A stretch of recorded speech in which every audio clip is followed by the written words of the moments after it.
Hi, good morning all. ఈరోజు topic వచ్చేసి వెంకటాద్రి సంస్థానం బ్రహ్మాండే నాస్తి కించన వెంకటేశ సమోదేవే నభూతో నభూషతి. సో ప్రపంచంలోనే గొప్ప క్షేత్రాలలో తిరుమల తిరుపతి దేవస్థానం ఒకటి. Not only in India, AP, all over the world. ప్రపంచంలోనే ఒక గొప్ప క్షేత్రం తిరుమల తిరుపతి దేవస్థానం. ఎంతో మంది భక్తులు, కొన్ని లక్షల మంది విజిట్ చేస్తుంటారు. అంత నమ్మకం, అంత విశ్వాసం ఉంది తిరుమలపై చాలా మందికి. సో అక్కడ ప్రత్యేకం ఏంటంటే లడ్డు, తిరుమల లడ్డు, తిరుపతి లడ్డు అంటే ఎంత ఫేమస్. యాక్చువల్లీ చెప్పాలంటే దానికి ఒక ట్యాగ్ కూడా ఇచ్చారు అనమాట. దాన్ని ఏదో అంటారు లడ్డు, అంత టేస్టీగా ఉంటుంది అనమాట. వన్ ఆఫ్ ద టేస్టీ పదార్థాలలో తిరుమల లడ్డు అని కూడా ఒకటి ఇచ్చారు. ఇప్పుడు ఇప్పుడు ఇప్పుడు కాదు, అది కొన్ని నాకు తెలిసి ఒక 10 to 15 years 20 years బ్యాక్ అది వరల్డ్లో ఇంత రుచికరమైన పదార్థం లడ్డు ఈ ప్రపంచంలో వన్ ఆఫ్ ద అని ఒక ట్యాగ్ కూడా ఇచ్చారు తిరుమల లడ్డు. సో నిన్నటి నుంచి దాదాపు నిన్న మొత్తం నైట్ అయితే ఇంగ్లీష్ ఛానల్స్, నేషనల్ మీడియా మొత్తం ఒకటే ఒక టాపిక్ ఏంటంటే తిరుమల లడ్డు కల్తీ, బీఫ్, ఫిష్ ఆయిల్ అండ్ పంది కొవ్వు, ఈ మూడింటిని ఈ మూడింటిన కొవ్వుతో తయారు చేసిన నెయ్యిని లడ్డు తయారీలో వాడుతున్నారు. ఇది మేజర్ టాపిక్ నిన్న. సో చాలా సెన్సిటివ్ టాపిక్. అసలు దీనికి కారణం అంటే ఇది బయటపడడానికి కారణం ఏంటంటే ఏపీ ముఖ్యమంత్రి చంద్రబాబు నాయుడు గారు ఒక స్టేట్మెంట్ ఇచ్చారు ఇప్పుడు 2 రోజుల క్రితం. పాత గవర్నమెంట్ అంటే వైఎస్ జగన్మోహన్ రెడ్డి గవర్నమెంట్ ఉన్నప్పుడు లడ్డు తయారీలో జంతువుల కొవ్వుతో తయారు చేసిన నెయ్యిని వాడుతున్నారు, ఇది దుర్మార్గమైన చర్య అని చెప్పి చంద్రబాబు నాయుడు గారు ఒక స్టేట్మెంట్ ఇచ్చారు. అంత ఈజీ స్టేట్మెంట్ కాదు, ఎందుకంటే ఆయన ముఖ్యమంత్రిగా దట్టు ఒక తిరుమలపై, పవిత్రమైన లడ్డుపై ఒక స్టేట్మెంట్ ఇవ్వడం అనేది అంత ఈజీగా ఇవ్వలేదు. ఆయన రిపోర్ట్స్ వచ్చాకనే ఆ స్టేట్మెంట్ ఇచ్చాడు. ఆ రిపోర్ట్స్ ఎక్కడి నుంచి వచ్చినాయి? సెంట్రల్ గవర్నమెంట్ అప్రూవ్డ్ ల్యాబొరేటరీస్తోనే ఆ రిపోర్ట్ వచ్చింది. ఆ నెయ్యిలో ఈ పదార్థాలు కలుపుతున్నట్టు. ఒకటి వీళ్ళు ఏం చేస్తారంటే ఫిష్ ఆయిల్ కలుపుతారు, బీఫ్ కొవ్వు, పంది కొవ్వు.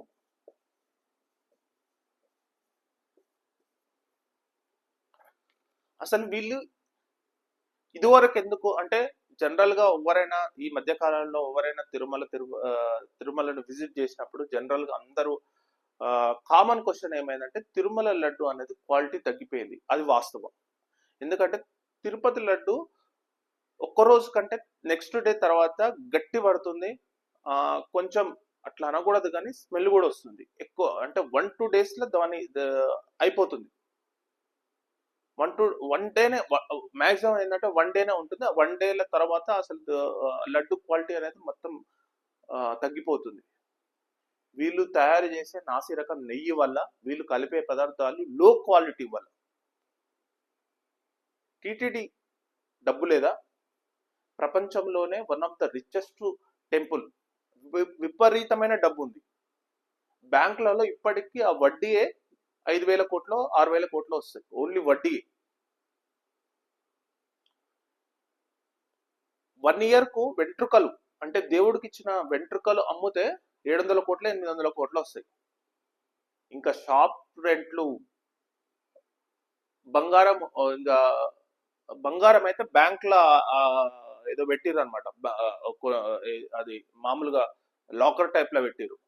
స్వామివారి నగలు కాక నార్మల్గా ఇచ్చే బంగారం అంటే దేవుడికి ఇచ్చే బంగారాన్ని ఎన్నో మరి అది కిలోలో 100 కిలోలో 200 ఇంకా ఆ టైప్ లో ఒక ఎస్బీఐ బ్యాంక్ లో పెడితే అది 1% 2% ఎంతో ఇస్తుంది.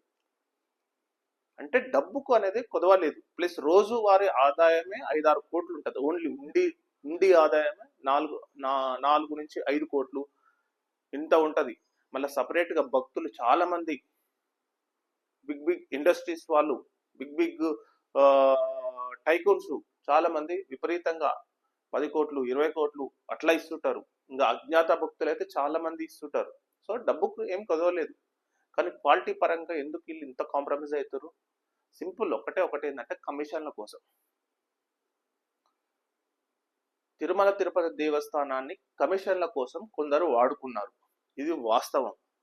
ఇందులో నెయ్యిలో ఈ పదార్థాలు కలిపిన నెయ్యిని వాడింది కూడా వాస్తవం. ఇది నిర్ధారించింది డైరెక్ట్ ల్యాబొరేటరీసే నిర్ధారించింది ఇలా జరిగిందని.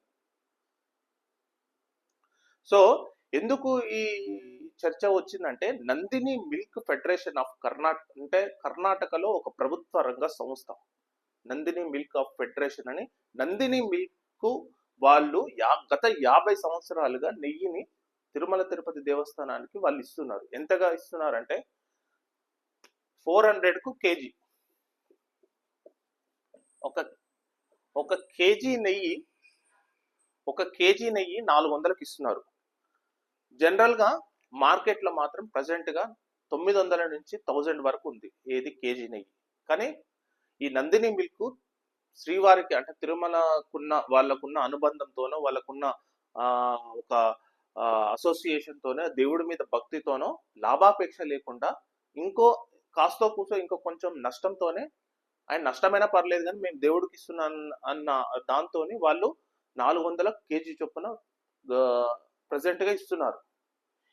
2023లో జగన్మోహన్ రెడ్డి అంటే ఆ గవర్నమెంట్ ఉన్న ఈవో, అప్పటికి ఈవో ధర్మారెడ్డి ఏం చేసిందంటే దాన్ని క్యాన్సిల్ చేసిండు. అంటే 50 సంవత్సరాలను ఎవరు టచ్ చేయలేదు, దాన్ని ఏ ముఖ్యమంత్రి కూడా టచ్ చేయలేదు.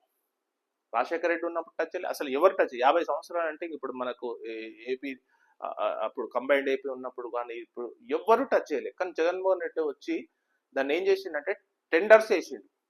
నందిని మిల్క్ను తప్పించి, అంటే క్వాలిటీగా ఇచ్చే నెయ్యిని తప్పించి ఈ ఉల్ఫా నెయ్యిని పట్టుకొని వచ్చిండు.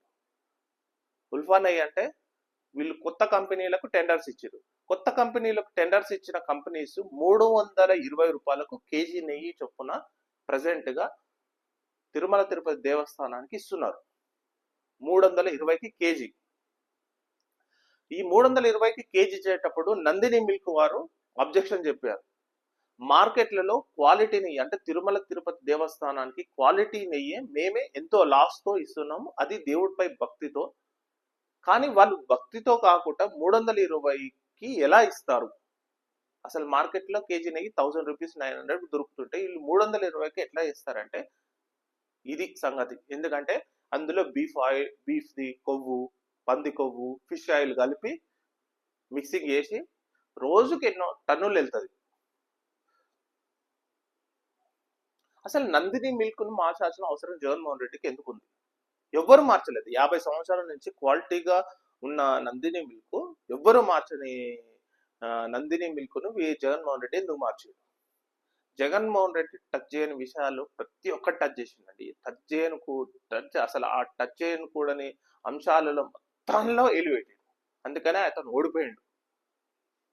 ఒక ఎన్టీఆర్ ది పేరుతో అంటే ఒక ఎన్టీఆర్ హెల్త్ యూనివర్సిటీని తీసుకొని వచ్చి వైఎస్ఆర్ హెల్త్ యూనివర్సిటీగా మార్చాడు. సో ఆయన మైండ్ మెంటాలిటీ ఎట్లా ఉందో మనం అర్థం చేసుకోవచ్చు.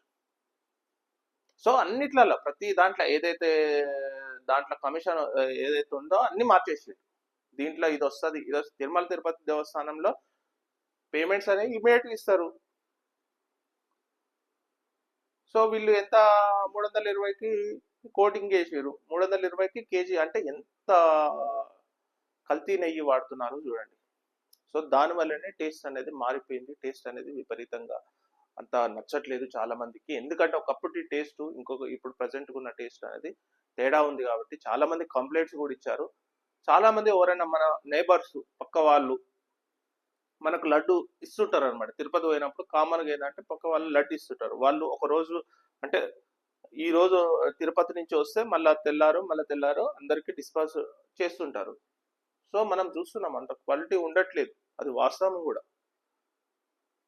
క్వాలిటీగా ఉండడానికి వీళ్ళు మంచి పదార్థాలతోని మంచి క్వాలిటీతో తయారు చేయడానికి వీళ్ళ దగ్గర డబ్బు లేదా అంటే డబ్బు విపరీతంగా ఉంది. డబ్బు లేకపోతే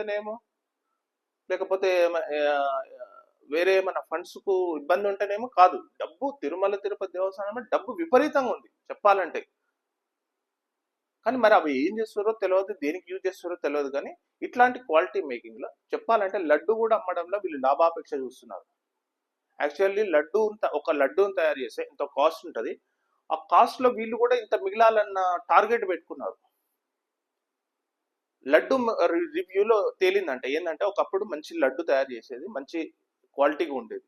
కానీ వీళ్ళు ఏం చేస్తారంటే లడ్డు అప్పుడు మంచి క్వాలిటీ ఉన్నప్పుడు మంచిగా ఉన్నప్పుడు వీళ్ళకు డబ్బులు మిగలలేదంట. అంటే భక్తులు ఇచ్చే ఒక లడ్డుకి ఇచ్చే డబ్బు ఆ లడ్డుకు ఈక్వల్ గా సరిపోతుంది. కానీ వీళ్ళు దుర్మార్గంగా ఏం చేశారంటే లడ్డు తయారీలో లాభం చూస్తారు. అంటే ఒక లడ్డును ఒక భక్తుడు తీసుకున్నప్పుడు ఆ లడ్డు ఇచ్చేటప్పుడు ఆ లడ్డూలో ప్రాఫిట్ చూస్తున్నారు. అంటే ఇంత మిగిలాలి, అతను సపోజ్ ఒక 40 రూపాయలు 50 రూపాయలు ఒక లడ్డు ఇచ్చి తీసుకున్నప్పుడు ఆ లడ్డు తయారీకి వీళ్ళు ఏం చేస్తున్నారు, 30 రూపాయలతోనే లడ్డు తయారీ కావాలి అంటే 20 రూపాయలు లాభం ఉండాలి. సో ఆ టైప్ లో ఆలోచించి ప్రతి దాంట్లో మిగిలేటట్టు, ప్రతి వస్తువులో మిగిలేటట్టు తిరుమల తిరుపతి దేవస్థానంలో అట్లా చేసి మొత్తం ఈరోజు నేషనల్ మొత్తం భారతదేశం మొత్తం చెప్పాలంటే నిజంగా చెప్పాలంటే అందరు షాక్ గురయ్యారు. అంటే ఎంతో మంది భక్తుల యొక్క మనోభావాలు దెబ్బతిన్నాయి. సో దీనిపైన కంపల్సరీగా విచారణ కమిషన్ వేయాలి, జ్యుడిషియల్ కమిషన్ వేయాలి. కమిషన్ వేసి అసలు ఏం జరిగింది, ఎంత అసలు ఆ రిపోర్ట్స్ ఏంది అవన్నీ మొత్తం చూసి కంపల్సరీగా చర్యలు తీసుకోవాలి. లేకపోతే ఆ భక్తుల మనోభావాలు దెబ్బతిని చాలా ఇబ్బందిగా మారుతుంది. ఎందుకంటే ఒక గొప్ప దేవస్థానాన్ని, ఒక గొప్ప క్షేత్రంలో ఇలాంటి అక్రమాలు జరగడం అనేది అసలు సహించరాని చర్య అన్నమాట. సో ఇది తిరుపతి లడ్డు గురించి. నెక్స్ట్ ఇంకో టాపిక్ గురించి ఏంటంటే జమిలీ ఎలక్షన్స్. సో జమిలీ ఎలక్షన్స్ అంటే వన్ నేషన్ వన్ ఎలక్షన్స్. భారతదేశం అంటే మీకు అందరికి తెలిసిందే, ఎన్నో రాష్ట్రాలు అండ్ యూనియన్ టెరిటరీస్ ఇవన్నిటిని కలిపి ఒక ఇండియాగా మనం పిలుస్తాం. సో ఇండియా మొత్తానికి ఒకటేసారి వన్ నేషన్ వన్ ఎలక్షన్స్ అంటే రాష్ట్రాలకు అంటే ముఖ్యమంత్రులకు ప్లస్ ప్రధానమంత్రి, MP plus MLA elections plus ఇంకా ఈ స్టేట్స్ సంబంధించి మున్సిపల్ ఎలక్షన్స్, సర్పంచ్ ఎలక్షన్లు ఇవన్నీ కలిపి ఒకటేసారి ఎలక్షన్లు చేయడం అనేది సాధ్యమా అంటే సాధ్యమే అని రామ్నాథ్ కోవింద్ కమిటీ, అంటే ప్రెసెంట్ గా ఈ జమిలీ ఎలక్షన్లపై మాజీ రాష్ట్రపతి రామ్నాథ్ కోవింద్ అధ్యక్షతన ఒక కమిటీ ఏర్పాటు చేశారు సెంట్రల్ గవర్నమెంట్. సో అతను ఒక రిపోర్ట్ కూడా ఇచ్చాడు.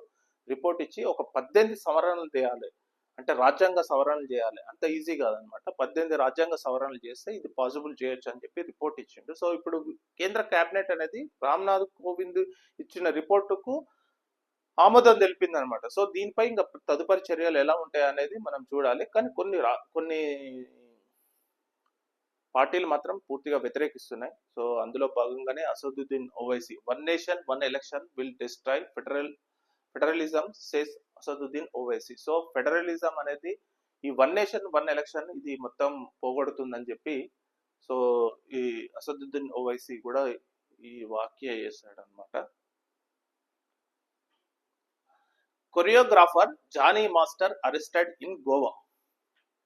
సో కొరియోగ్రాఫర్ జానీ మాస్టర్ అంటే ఈ గోవాలో అరెస్ట్ అయ్యాడు.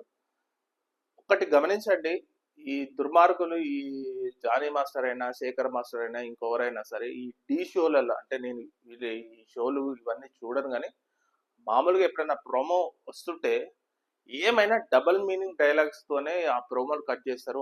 ఏమైనా ఇప్పుడు ఐపరాది, ఈ సుడిగాలి సుధీర్ అంట, ఏమైనా ఈ సెక్స్ తోనే వీళ్ళు ఫేమస్ అవుతున్నారు.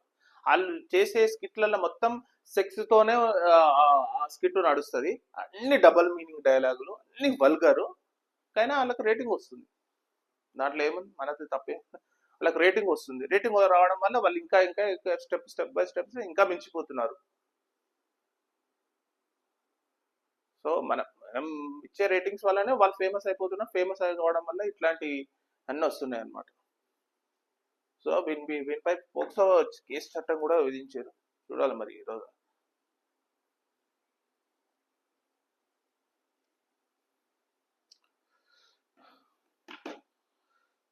ఇంకోటి, ఇజ్రాయెల్ ప్రపంచ రాజకీయాలలో ఇజ్రాయెల్ చేస్తున్న భయంకరమైన యుద్ధం అనేది ప్రపంచాన్ని ఆశ్చర్యపరుస్తుంది. లెబనాన్ దేశం అనేది ఇజ్రాయెల్ కు పక్క, అంటే అక్కడ ఉంటది అనమాట. లెబనాన్ నియర్ బై ఉంటది ఇజ్రాయెల్ కు. సో లెబనాన్ కు ఇజ్రాయెల్ కు పడదు.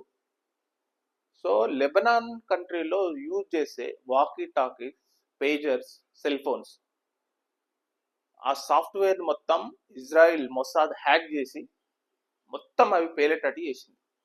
ఇప్పుడు అక్కడ లెబనాన్ కంట్రీలో ఎవరు పేజర్ యూజ్ చేసినా, ఎవరు సెల్ ఫోన్ యూజ్ చేసినా, ఎవరు వాకీ టాకీలు యూజ్ చేసినా అది ఎప్పుడు వెళుతుందో, ఎలా వెళుతుందో ఎవరికి అర్థం కాని పరిస్థితి. ఇది జరిగింది ఏంటంటే 2 సంవత్సరాల క్రితమే వాళ్ళు మొసాద్ వాళ్ళు ఆ సాఫ్ట్వేర్ ని చేంజ్ చేసారు.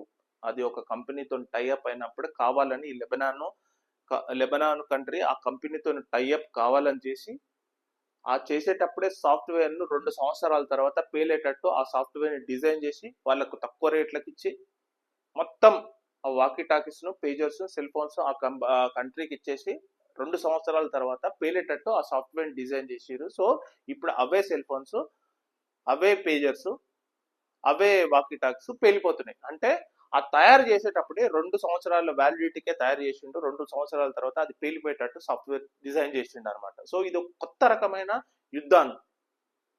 సో ఎవరిని నమ్మాలో, సెల్ ఫోన్ తీసుకునేటప్పుడు, వాకీ టాకీ తీసుకునేటప్పుడు ఎవరిని నమ్మాలో, ఏ దేశం ఎక్కడ ఏది పేలుస్తుందో. సో ఇది ఒక సరికొత్త యుద్ధం. ఎందుకంటే బయోవార్ చూసినాం, నార్మల్గా అణు యుద్ధాలు చూసినాం. సో ఇది ఒక టెక్నాలజీ యుద్ధం చెప్పాలంటే, ఇది ఒక సాఫ్ట్వేర్ యుద్ధం అనుకోవాలి. ఇది కొత్తగా ఇది ఇజ్రాయెల్ ట్రై చేసింది లెబనాన్ పై. సో ఇప్పుడు అక్కడ చాలా మంది, ఇప్పుడు 40 మంది 50 మంది చనిపోయి ఒక 500-600 మంది సీరియస్ కండిషన్ లో ఉన్నారు. సో ఇదండి news analysis. Thank you very much.